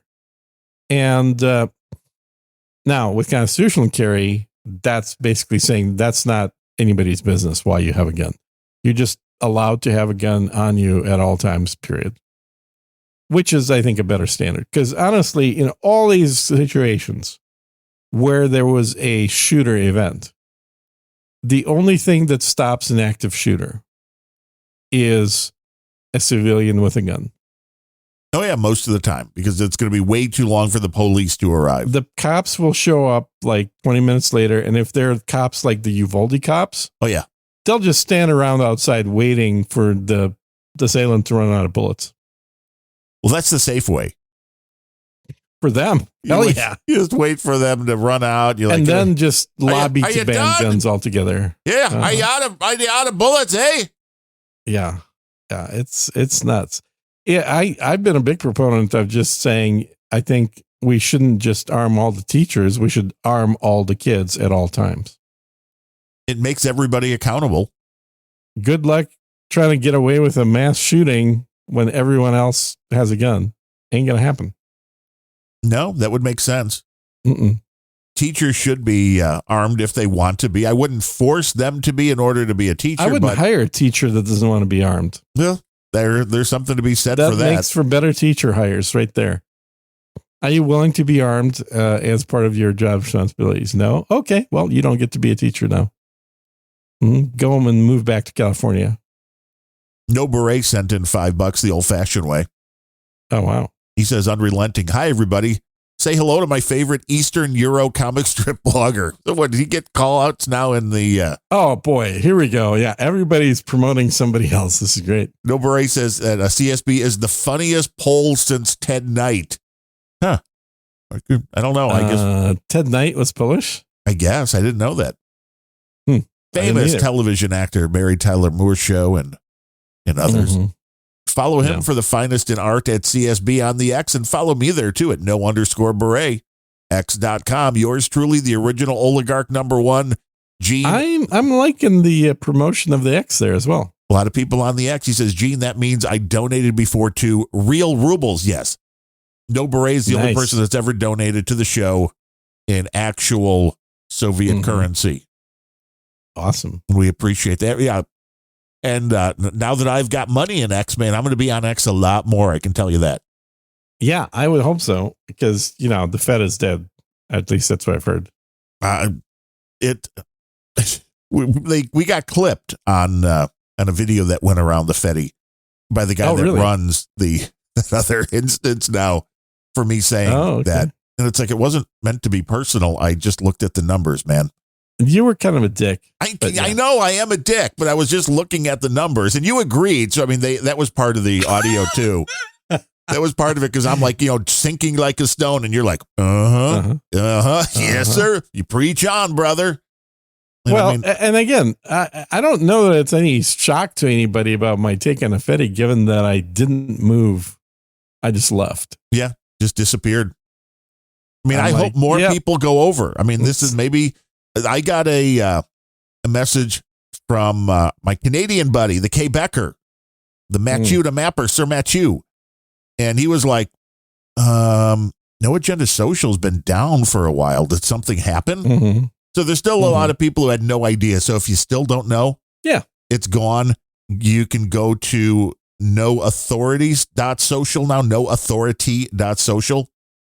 And it's run by the same dude that was running it.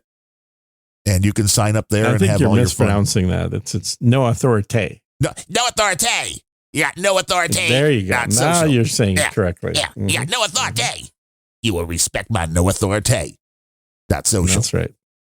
See, you're doing ads for him. Like, how can he be mad at you? I don't know. A lot of people are very. He said I didn't have a soul, which I thought was funny. And wow. Wow. Like, nobody's going to know. Like, yeah. I mean, I'll get to that point I'm like, hey, what's going on, St. Peter? What's up? I mean, I guess the jury's still up. But this is the kind of. Are you a secret redhead? Is that the deal? I guess.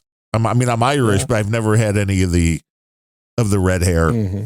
But that's the kind of arguing that I'd love when people are like, you just have no soul. You have no soul. I'm like, oh, wow, that really makes your point. I usually find that only happens with ultra Christians. Is it?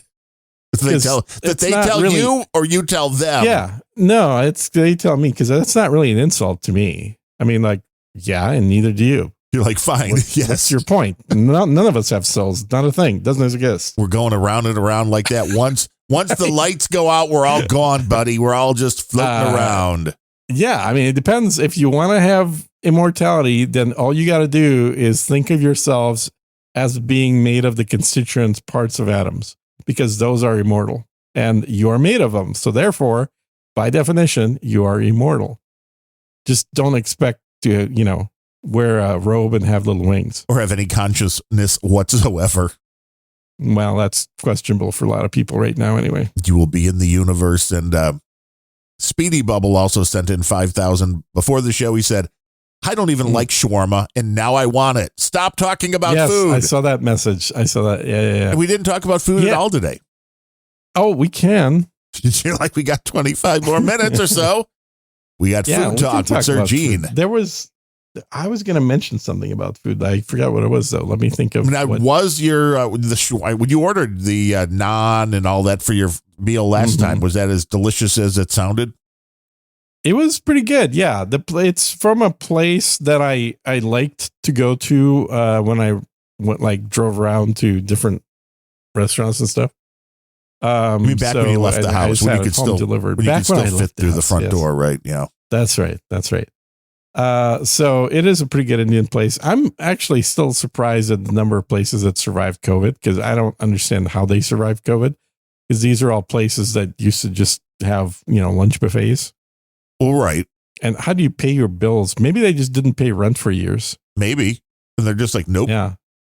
No staff and no rent. Well, you need very little staff, I guess, with the buffet. So, I mean, that's helpful. You don't really need But I mean, they shut down. Like, they were closed. Like, literally, the places were you couldn't go there. They were shut down. How do you survive a year of not being in business? Did the government give everybody money? Because I know they're blocking the porn now. Maybe they gave everybody money. Maybe they did. But I think they only give you money if you maintain the staff. Because that was the whole point of the free money. Right. Because you were open. But a lot of these places were not open because it was really hard to have a restaurant during COVID here in Austin. I don't know about other places, but because the Austin, was way ahead of the curve on shutting everything down. They were doing things that like the governor had to then undo because Austin was very liberal in its use of laws to shut down businesses. The governor's like, no, we're not going to do that. Well, there's actually been multiple years now a threat from the legislature saying that Austin is very close to having its charter pulled and to be disincorporated. And then what would happen? Well, it would be a state-controlled district. It'd basically be run by the county instead of by the city. So it's basically getting to the point. If the city doesn't exist, right, then the county would be in charge. So it's getting to the point to where the next level of government is like, you're doing so poorly, we are just going to disband you. And that was the major threat if they didn't get the homeless population under control. It's like, we're just going to get rid of the city of Austin. You're not going to have a local government. You're going to be run by the county. And the county is a lot more conservative than the city. We have most of, what is the percentage right now? Because I know you've got a lot of people coming in, and I know Austin's been always very liberal, but overall Texas. Now Austin's back on the list of top cities in the U.S. It dropped out for a few years. Now it's back. But what's the percentage of Texas now that is liberal as opposed to the part that is conservative? Statewide, every major city in Texas votes liberal.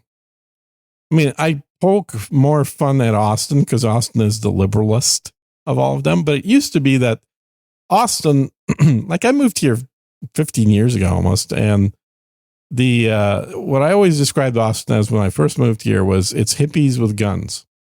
It's people that have a leave me alone so I can smoke pot and go and shoot off guns, and I raise my own chickens. Chickens. Let's just say just one chicken. I mean, that's not going to do much for you. That's not going to do much. No, I raise my own chickens, and it was just like it was people that didn't fit comfortably into liberal and conservative because they had a lot of liberal leaning values, but also they were pro gun and they were pro, the country, and they were very patriotic and stuff. But just think of Willie Nelson. Where do you stick him politically? Willie definitely liberal, but he's a badass. So I mean, there's. Right. Then that was Austin. He's the ultimate Lutfuzz, my buddy Larry came up with. Leave us the fuck alone, people. That's Willie. Exactly. Yeah, exactly. So libertarian. Yes.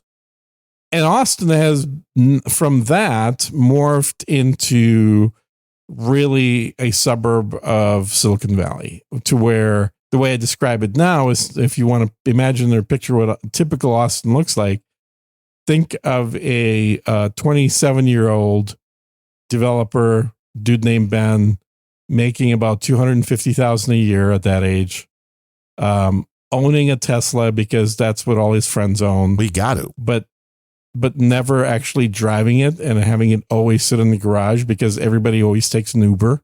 And you can't plug it in because you don't have a thing to plug it into. Well, mostly because there's no parking spaces anywhere. And so it's easier to take an Uber so you don't have to worry about parking anywhere you go. The state of Illinois, because my wife works, and you live in downtown Austin in a condo that's probably $1 million condo and smaller than or roughly the size of your college dorm room, but it's $1 million. All new building here in Illinois now has to have the electric hookup for an electric vehicle. Same here. Same in Austin. Yep. It's insane. Well, but it's more than that. It also can't have a gas range. It has to have an electric range. I don't think we've hit that yet, but we'll get there. Yeah. Yeah. And so Austin is the most liberal of the cities, but it is very much a California liberal, meaning rich liberal city, not a poor liberal city the way you might have in some states. But if you look at the voting patterns, Dallas, Houston, Austin, and San Antonio all vote predominantly Democrat. Texas is very purple. It is about 47% Democrat and 53% conservative. And that 53% all live outside of city limits.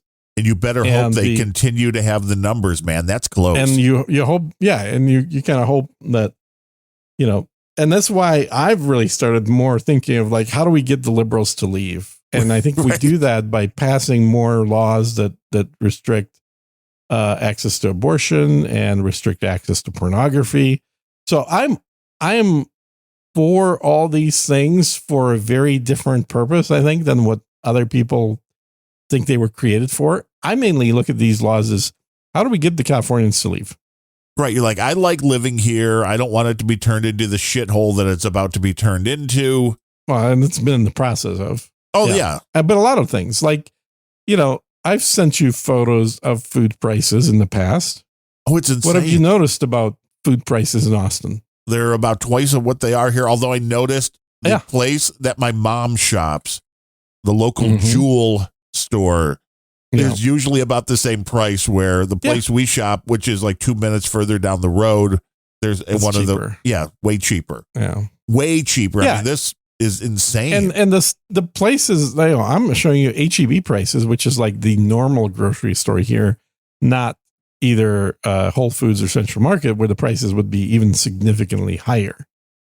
But people always get a little bit of a sticker shock when they come to Austin because they didn't think that a Texas city would have the same cost of living as New York or LA. Well, now here's the question. What is the next smaller city, but that people might know outside of Austin? How far away is it? And what are the prices there? Fredericksburg. Okay. So you go out to Fredericksburg and so housing prices are on par with Austin. It's $1 million starting. But are you getting more for like square footage because you're out further into the burbs or whatever you want to call it? That's exactly right. So the size of the house is going to be bigger. The lot size is going to be bigger, but the prices are going to be right around the same. Like there's no cheap houses. But the politics are going to be vastly different. Fredericksburg is not Austin, and it's not a major city, and therefore it is greatly predominantly conservative. I'm guessing you can get eggs for a little bit less. You could probably get eggs for free from your neighbor because most people have their own chickens. So it's like there's that where we're paying closing in on $7 again for 2 dozen. So $3.50, which I know doesn't sound crazy.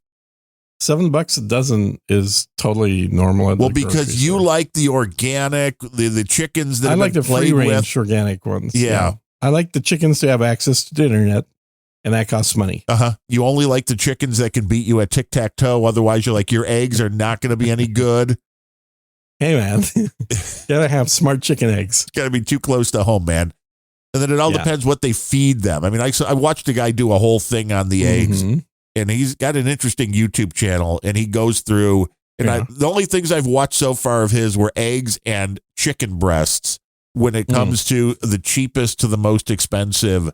And with the eggs, he's like, if you're cooking them or adding any kind of seasoning, nobody can tell a difference between the cheapest and the most expensive. But he did say, if you were doing things like, you're making deviled eggs or you're making a nice, fried egg, the color on the more expensive eggs because of the diet, usually a little bit more orange rather than, and there's nothing worse than cracking an egg and it's like such a light yellow and you're like, that doesn't look appetizing. Chickens are such interesting dinosaurs.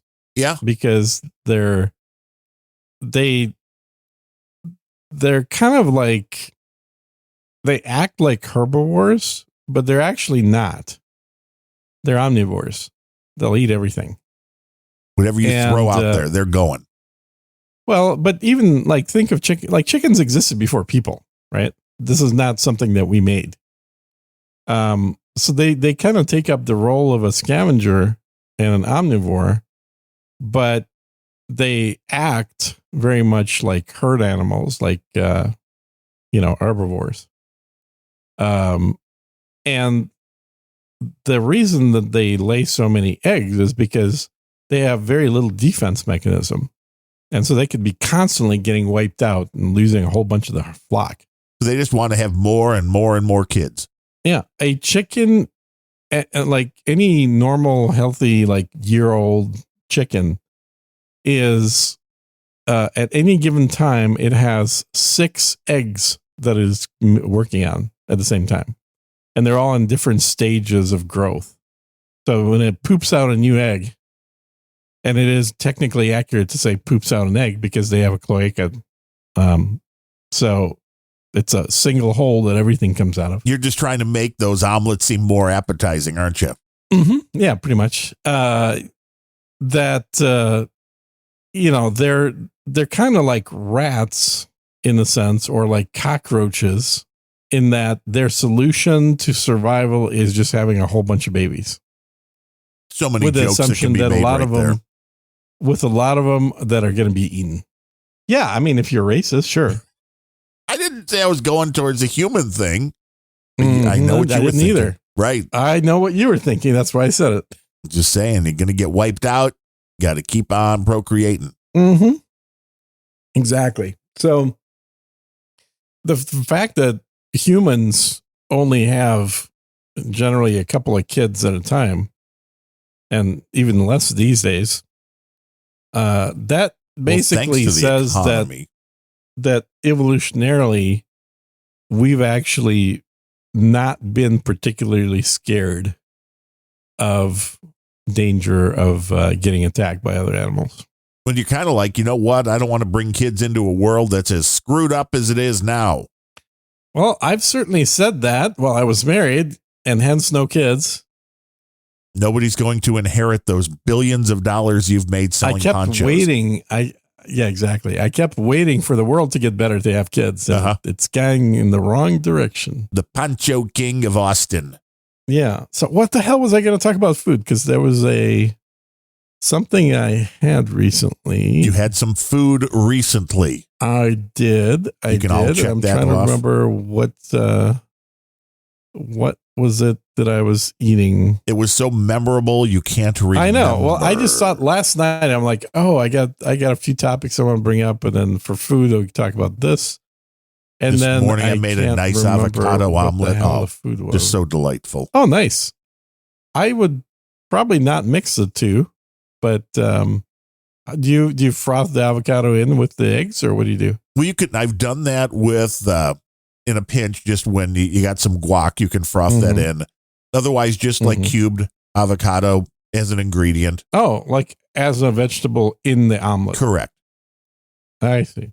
Along with a little bit of cheddar cheese, and I usually end up throwing in some of the little sausage and bacon things if you can get them from Orida. I think makes these things called crack an egg, and they're meant for you to like put an egg or two into the little cup and then microwave it with the little bits of sausage and bacon, then cheese they give you.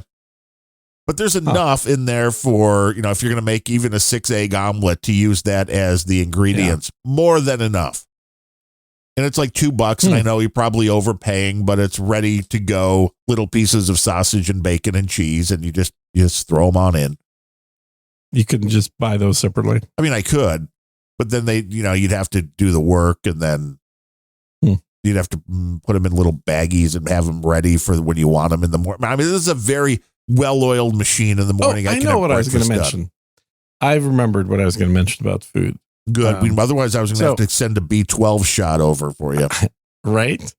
Last night I ate a jar of Bulgarian yogurt. What is different between? I saw that mentioned. What's the difference between that and Greek yogurt? You've mentioned the Bulgarian yogurt before. Yeah, it's much better. It's much better. Greek yogurt sucks. Yeah, so Bulgarian yogurt is a lot more custard-like. Thick and creamy. Greek yogurt is more like sour cream. Yeah, it is. That the consistency, that's it right on. Yeah, and like you can sort of lift up the Bulgarian yogurt and it kind of stays in the whole ball, like what was in the container. Yeah, it's like not the whole container, but it like kind of splits into a chunk, kind of like custard does if you scoop it up, or like Jell-O. That's another way to put it. It's not quite as jello-y as Jell-O, but it's somewhere between custard and Jell-O. Anyway, the distinguishing characteristic here was this is a 1-year-old jar of Bulgarian yogurt. Now, is this something that gets better with age? Or no, wait, this is like... No. What was the expiration on this? That's a year ago. And you still consumed it? It was a year ago. Yeah, for science. You opened it up. Did you smell it? Like, was everything okay? Yeah, I did. I smelled it. It smelled like yogurt. I mean, I had that question once. with a container of blue cheese. I was like, how do you know when blue cheese goes bad? Yeah. It's like the spoiled blue cheese has other mold growing on it, but it shouldn't. It really shouldn't. You could keep blue cheese for years. It should be fine. You just have to keep it in a closed lidded container. Yeah, closed at the right temperature. You probably don't want it warm. At a cool temperature. You can have competing molds. Like the reason blue cheese is distinct and why it tastes pretty good, at least I like it, is because it has one type of particular bacteria in there. And you certainly can pick up other bacteria that starts growing colonies if you just leave it out in the open. It's like a poor man's adrenochrome. I don't know about that. That's kind of stretching the definition a little bit. But anyway, so I tried year-old yogurt. So that tells me two things. One is you can keep yogurt in your fridge as a prepper food. At least the Bulgarian stuff. It's strong. It's hearty. I can't talk about the Greek or the French stuff. I mean, the Greek or the French might just give up right away. They might just, They may very well. They both have way more sugar. The Bulgarian doesn't have any sugar in it. Now that would be a big part. The only sugar it has is lactose. Whereas the other ones have sucrose and modified starch, which is the worst kind of sugar. So I still have a 2-year-old and a 3-year-old jar of this test. Why? What the hell is in your refrigerator, Gene? Don't worry about what's in my refrigerator. Remember how many refrigerators I have in the house. Oh, true. Gene's like, I forgot that I had this refrigerator back in that room that nobody goes to. I've known it's in there. I mean, I have 1, 2, 3, 4, 5 refrigerators. Surly Mofo is saying people avoid having Gene make you breakfast. I mean, this is probably not a bad idea. It's a laboratory. I will tell you that's not a genuine risk of that happening. So there's nothing to avoid that isn't going to happen. Gene is not inviting anybody over.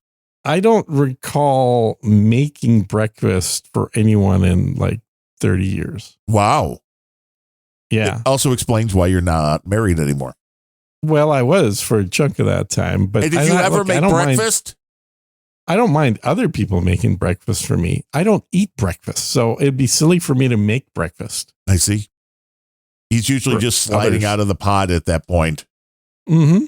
Exactly. Getting a nice IV infusion under a heat lamp. All night long.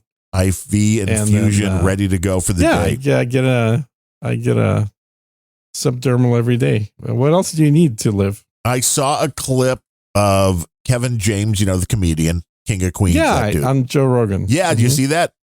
Yeah. Mm-hmm. He fasted for 41 days, and I'm like, damn, that just made Gene. You did what, 21? Yeah. 41. Yeah. Well, the longest I've done, I think, is 25.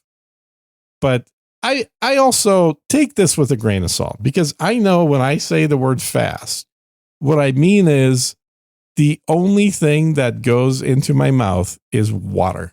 That's it. Nothing else. There's an awful lot of people, and especially living in California, that use the term fast to describe literally anything. Oh, yeah. There's a lot of those that'll do like, well, all I'm consuming is honey and cayenne pepper. And yeah. It's like, hey, that's fucking calories, man. That's a lot of calories too with enough honey. And the other thing is, if you're, it's like, if you want to just minimize calories, well, you could eat like a gallon of popcorn every day and you'll lose weight because you're not getting enough calories, because the popcorn is mostly air. Right. So and I have heard way too many times in my life, people talk about, oh, we're doing a fast, including the Currys recently that did a quote unquote fast, right about the same time that I did. And I don't want to speak on their behalf. Let's just say our fasts were vastly different. Ooh. And the Podfather being called out. Yeah, and I'm going to see him soon here. I'm coming out to their place next month. Well, it'd be nice for you to finally come out, Gene. I know, right? I've been stuck in my house here forever, so finally getting out is going to be good. Get some daylight, bring some wine, have some nice steaks. You get good steaks in Texas, right? We have good steaks. I do like Kansas City a little better as far as steaks go, but both steaks and barbecue. I find that I think the cows in the Midwest that have all 4 seasons, they tend to be a little better tasting than the cows here in Texas that just have 2 seasons. I will agree.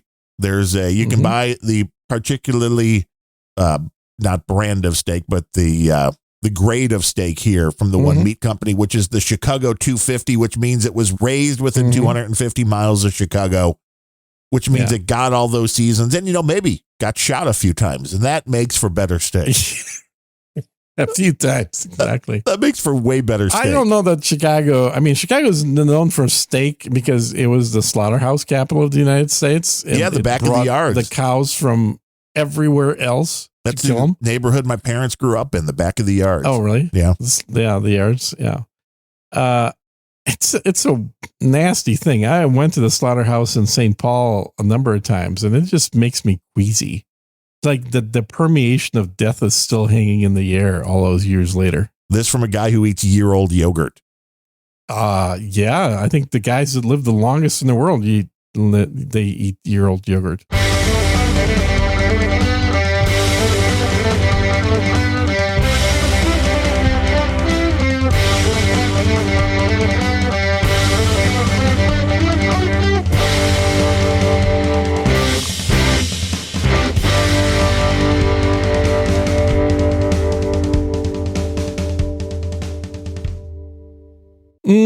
I don't know about that.